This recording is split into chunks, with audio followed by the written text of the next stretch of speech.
You are listening to The Vocal Technologist. Spoken tech for your ears.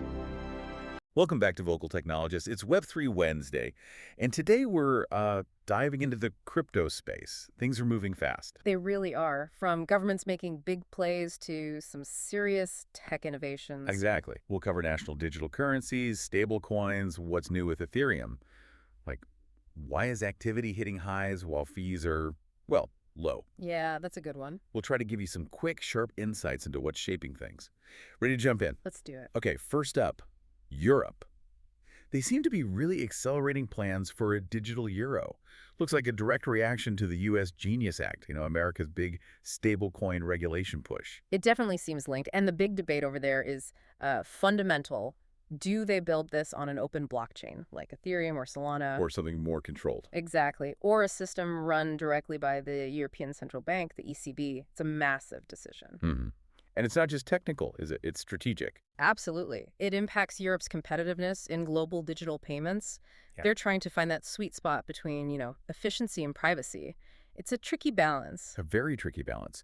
And speaking of national strategies, get this. A proposal in the Philippines. Congressman Villafuerte wants the country to buy 10,000 Bitcoin. Wow, 10,000 BTC. Yeah, as a strategic reserve.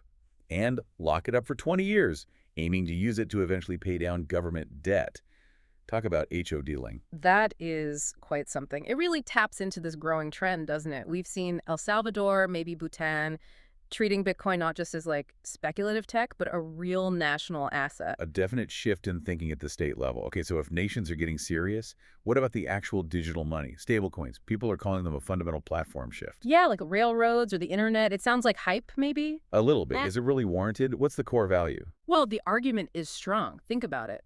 Instant settlement, programmability, borderless transactions. That's what modern digital commerce needs, especially with things like AI needing to transact automatically. Right, the whole AI native economy idea. Exactly. Traditional finance, it just can't move that fast. And look at the scale even now. The stablecoin market cap is maybe $280 billion.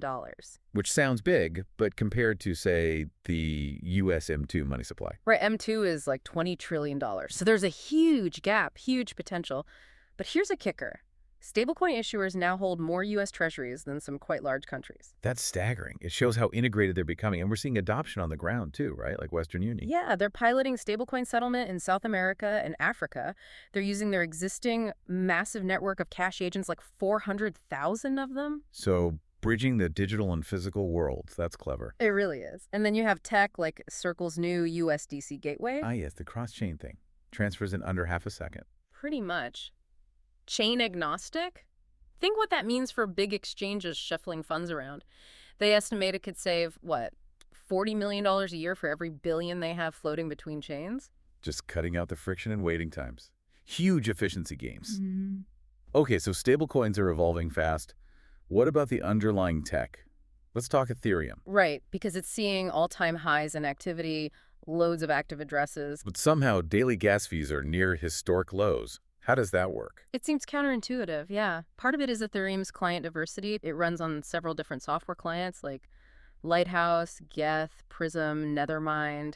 That makes it really resilient, unlike some other chains. Okay, so robustness helps. What else? And then there's just relentless R&D. They're working on some pretty complex stuff, like integrating something called 3-slot finality with other protocols like EPDS, Official, PeerDES. It sounds like alphabet soup, I know. Huh? Yeah, a bit. Break it down. Basically, the goal is super fast finality, making transactions irreversible in just 3 slots, think a few seconds, while keeping everything secure, censorship resistant, and ensuring data is available. So faster, safer, more robust. Exactly. It involves restructuring how transaction timelines work, even setting up an availability committee to check everything. It's a major re-engineering effort. It sounds incredibly complex. Yep. And then there's another innovation, DFBA, dual flow batch auction. What problem is that solving? Right. DFBA tackles issues in traditional trading systems like order books, things like MEV exploitation. Where miners or validators can reorder transactions for profit. Precisely. Or latency arbitrage, where speed is everything. DFBA tries to level the playing field. It separates orders from makers and takers into two separate auctions happening very quickly, maybe every 100 milliseconds. Okay, how does that help? It makes competition purely about the price offered, not just who has the fastest connection or algorithm. Everyone in that batch gets the same price. It should mean tighter spreads, fairer execution. It's a different way to structure a market. Fascinating. So, less about pure speed, more about price discovery.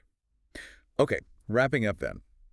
We've gone from national strategies with Bitcoin reserves to stablecoins becoming financial infrastructure. All the way down to deep technical upgrades on Ethereum like faster finality and new auction models. It really feels like the whole Web3 space is, well, maturing, moving past just the concepts. Definitely. We're seeing robust applications, real-world integration. It's less theoretical and more tangible now.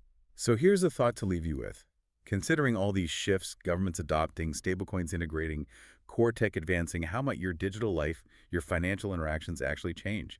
Maybe sooner than you think. Something to ponder until next time. Spoken Tech for your ears.